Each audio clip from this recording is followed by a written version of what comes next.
For decades, one man ruled nearly 1/6 of the earth, a man whose name still terrifies millions. Yet somehow, even today, there are people who admire him.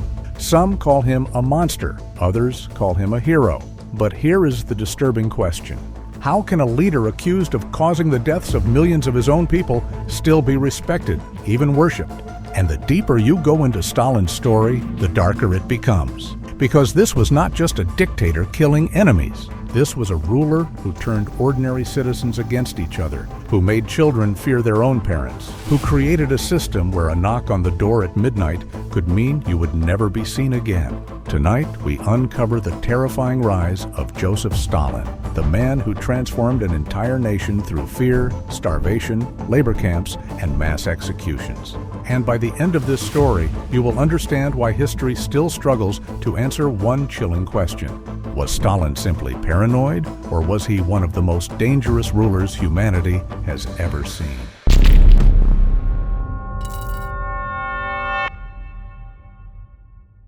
Joseph Stalin was not born powerful.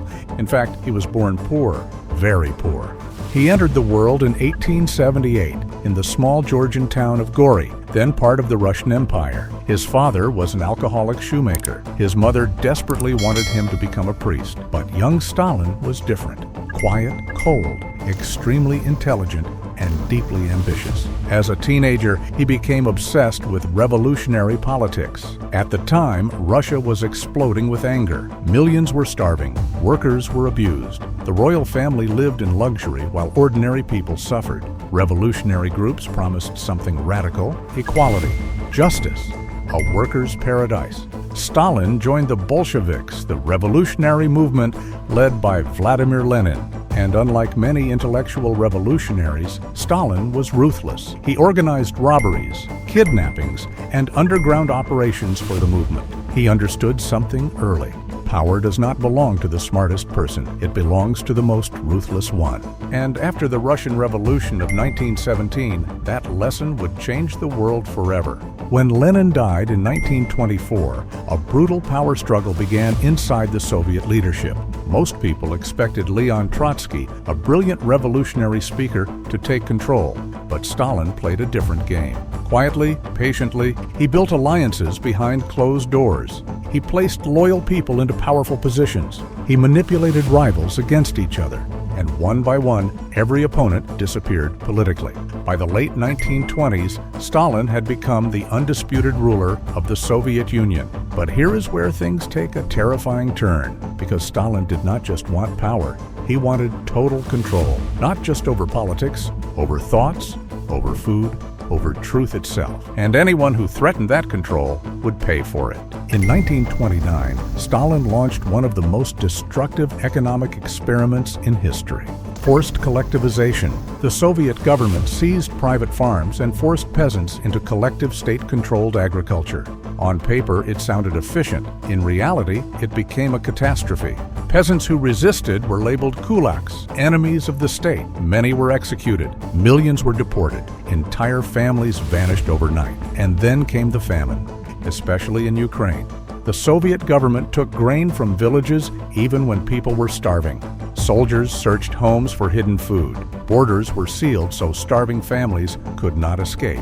People ate grass, tree bark, even rats. Some villages became silent graveyards. Historians still debate exact numbers, but millions died during the famine of 1932 to 1933, including roughly 4 million in Ukraine alone during what became known as the Holodomor. And here is the most horrifying part. Stalin knew it was happening. Reports reached Moscow constantly. But grain exports continued. The suffering continued. And publicly, the Soviet government denied everything. Imagine starving while newspapers claimed the country was thriving. That was Stalin's Soviet Union, a place where truth itself became a weapon. But somehow, things were about to get even worse, because famine was not enough for Stalin. Now he wanted absolute loyalty, and paranoia became his greatest weapon. In the 1930s, Stalin launched what became known as the Great Purge, one of the largest political terror campaigns in modern history. The goal? Destroy anyone who could possibly threaten him: army generals, writers, teachers, scientists, party members, neighbors, friends, even loyal communists who had fought beside Lenin. Nobody was safe. People were arrested for absurd accusations. A joke, a rumor, a careless sentence. Sometimes simply being denounced by a jealous coworker was enough. The secret police, the NKVD, operated across the country. Confessions were extracted through torture. Show trials were staged. Executions were carried out rapidly. Historians estimate around 700,000 people were executed during the Great Purge alone, while over 1 million more were sent to Gulag labor camps. And Stalin personally signed many execution lists himself. Think about that. A ruler sitting at his desk, approving death after death after death, as casually as signing paperwork. But if you think prison meant survival, you do not understand the gulags. The Gulag system stretched across the Soviet Union like a frozen nightmare. Labor camps in forests, mines, and in Arctic wastelands.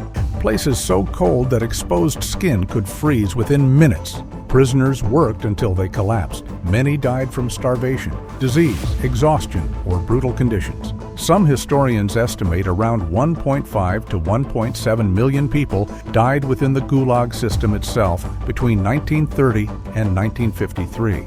And yet, the Soviet propaganda machine painted Stalin as a loving father figure. His portraits filled schools and factories. Children sang songs about him. Cities displayed giant images of his face. This is what makes authoritarianism so terrifying. It does not just punish people physically, it reshapes reality psychologically. Over time, fear becomes normal, and eventually, people stop pretending. Some begin to truly believe. Now here is something most people do not realize. Stalin's terror did not only target enemies, it targeted loyalty itself, because paranoid dictators eventually fear everyone, even their closest allies. Top military commanders were executed. Experienced officers vanished before World War II. At one point, Stalin purged huge portions of the Red Army leadership. And when Nazi Germany invaded the Soviet Union in 1941, the Soviet military was disastrously unprepared. Millions died in the early stages of the war. Villages burned, entire cities collapsed. Yet somehow, the Soviet Union survived and eventually defeated Hitler's Germany.